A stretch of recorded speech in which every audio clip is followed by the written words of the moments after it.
Hello guys, કેમ છો? તો આજના મારા નવા બ્લોગમાં તમારું સ્વાગત છે મિત્રો. તો અત્યારે જો રસોઈમાં સાંજે રસોઈમાં શું બને છે મિત્રો? કઢી બને છે. ચાલો તમને બતાવું મિત્રો. અહીંયા કઢી બને છે. જો મિત્રો આમાં સરેગવાની સિંગ પણ નાખેલ છે આપણે. અને આ છે ધાણા, કોથમરી બુકડો ભરીને નાખી. મિત્રો જો આ બજારેથી મઠ લાવ્યા હતા અને મિત્રો આ 100 રૂપિયાના કિલો છે. મિત્રો મારા બા મઠ ભરે છે જો. અને મિત્રો અત્યારે અંધારું થઈ ગયું છે જો. અને મંદિરે મોર મૂક્યા હતા તે અત્યારે વાગે છે.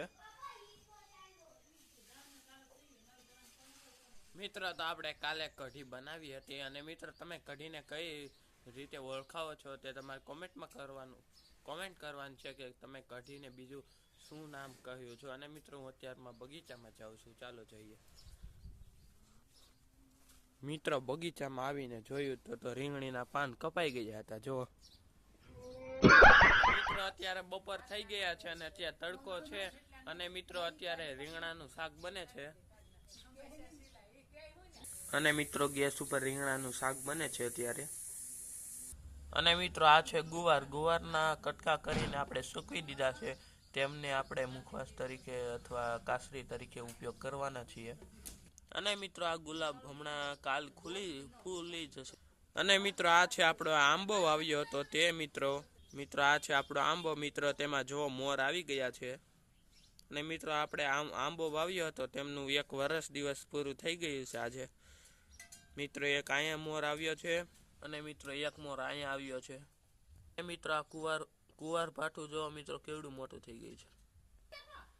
અને મિત્રો આ પપૈયાને પાણીની જરૂર છે જો મિત્રો. તેમના પાન કરમાઈ ગયા છે.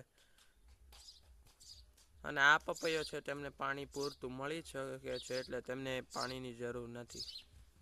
મિત્રો આપણી લીંબુડી છે તેમાં લીંબુ આવવાની શરૂઆત થઈ ગઈ છે. તમને પણ બતાવું.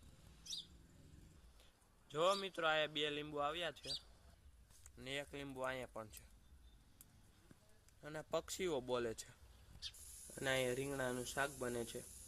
અને તેમની સાથે રોટલા પણ બનાવવાના છીએ.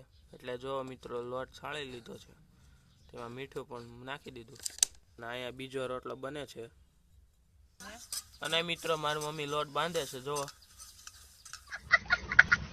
મિત્રો હું અહીંયા મારો બ્લોગ પૂર્ણ કરું છું. તમને પસંદ આવ્યો તો લાઈક કરી દેજો, શેર કરી દેજો. અને 4 મિની બ્લોગ જોવા માટે ચેનલને કરી દેજો સબસ્ક્રાઈબ.